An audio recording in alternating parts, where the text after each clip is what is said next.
नमस्कार। DK stand की पूरी टीम पहुंची हुई है हाजरा के महानायक उत्तम कुमार मंच में। आज यहां पर म्यूजिकल परफॉर्मेंस का आयोजन एक्सपर्ट सिंगर्स के द्वारा किया गया है। अभी हमारे बीच मौजूद हैं झुमकी सेन, जो एक महान सिंगर हैं। मैं इनसे एक बार जानने की चेष्टा करता हूं कि आज इस कार्यक्रम में आकर कैसा अनुभव कर रहे हैं। কেরম লাগছে আজকে এটা এইটুখানি বলবো, আজকের অনুষ্ঠানটা টোটালি বাংলা গান নিয়ে আমাদের। একদমই মানে একটাও হিন্দি হবে না, কিন্তু হিন্দিটা শুনে বেশ ভালো লাগলো। তো আজকে টোটাল অনুষ্ঠানটাই আমাদের বাংলা গান নিয়ে। গত মাসে অক্টোবরে আমাদের এই অনুষ্ঠানটা হয়েছিল, এটা সিজন 2। হ্যাঁ, তো আজকেও আমাদের টোটালটাই বাংলা গান নিয়ে উত্তম মঞ্চে আজকের অনুষ্ঠান। আর সঞ্জয় দাকে অনেক শুভেচ্ছা। সঞ্জয় দা এখন গান পরিবেশন করছেন, ওনার পরে আমার স্টেজ আছে। আশা করছি সিঙ্গার গুলো আছেন এখন গান পারফরম্যান্স। সঞ্জয় দা আছেন, রণবীর দা আছেন, আমি আছি। হ্যাঁ, রণবীর দা এই যে বসে আছেন, রণবীর দাও আছেন। হ্যাঁ, আমি ঝুমকি সেন, আর আমার এক দিদি আছে।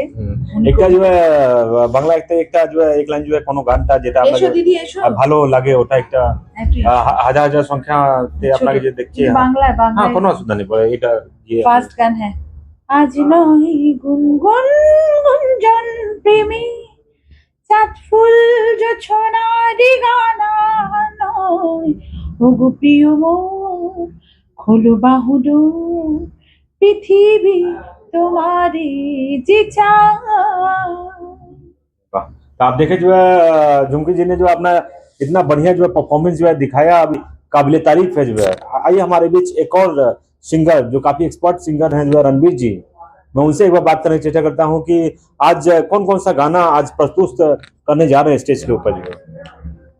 आज एससी रुद्रदा एवं जयंतदार ডাকে উত্তম মঞ্চে, মহানায়ক উত্তম মঞ্চে গানের ডালি নিয়ে আজকে টোটালটাই বাংলা গানের এক অনুষ্ঠান। আর আমি মূলত কিশোর কুমারজির গান গাই, তার গানই সাধারণত গাই। এছাড়া অন্যান্য শিল্পীরও গান গাই। তা আজকে যে গানটি প্রথম গাইব সেটা হচ্ছে, অনেক গানই সিলেক্ট করা আছে, কতক্ষণ গাইতে পারবো আমি জানি না, মনে পড়ে সেই সব দিন।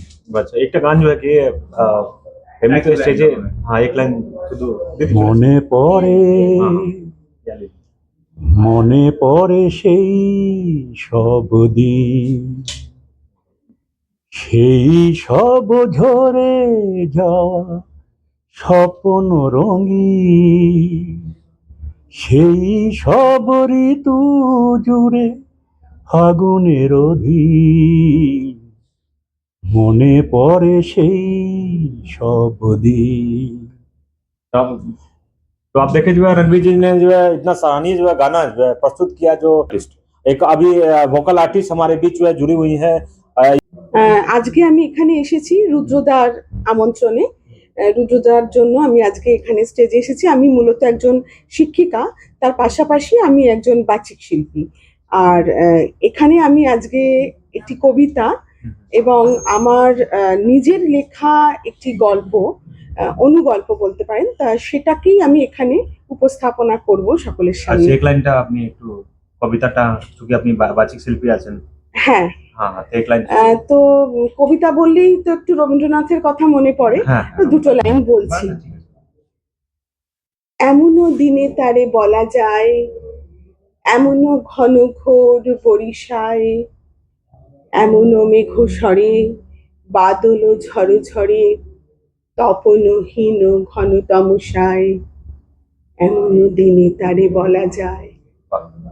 भालो जो है तो आप देखें जो है पियाली जी ने इतना अच्छा परफॉर्मेंस जो है प्रस्तुत किया, काफी काबिले तारीफ है।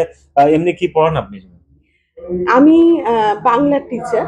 আমি 31 বছর ধরে শিক্ষকতা করছি এবং বর্তমানে আমি থিয়েটারের সঙ্গে সঙ্গে বিভিন্ন ওয়েব সিরিজ বলুন, শর্ট ফিল্ম বলুন, অভিনয়ের ক্ষেত্রে একটা মানে টিচার থেকে যে লাইনটা চেঞ্জ হয়ে যাবে। না না, চেঞ্জ হয়নি। টিচিং প্রফেশনটা আমি এখনো আছি। হ্যাঁ, এবং এর পাশাপাশি আমার বরাবরই ভালো লাগার জায়গা এগুলো। কেন কি দুখানা যে প্রফেশন আছে, টিচিং এন্ড ভোকাল আর্টিস্ট, এটা পুরো অপোজিট ডাইরেকশন। না না, এটা একদমই নয়। এর সঙ্গে যে করাটা হেভি চ্যালেঞ্জিং ব্যাপার। একদমই নয়, চ্যালেঞ্জিং, হ্যাঁ একটু সময় দিতে হয় ঠিকই, কিন্তু এটা খুব একটা কষ্টকর কিছু নয়। আমি পাশাপাশি দুটো সমানভাবেই চালিয়ে যাই। असंख्य धन्यवाद। मैं प्याली जी को जो है दिल से धन्यवाद देना चाहता हूं कि इन्होंने अपना सराहनीय विचार जो है प्रकट किया। और देश के जिस कोने से भी आप इनका गाना सुन रहे हैं, एक बार जरूर कमेंट करके बताइए कैसा लगा, और ज्यादा से ज्यादा इस वीडियो को शेयर कीजिए, ताकि जो है जो लोग इनसे जो है जुड़ना चाहे और गाना सुनना चाहे आप सुन सकते हैं। इसी के साथ मैं क्या बता रहा हूं, इसी के साथ धर्म सिंह की खास रिपोर्ट कोलकाता के महानायक उत्तम मंच से। धन्यवाद।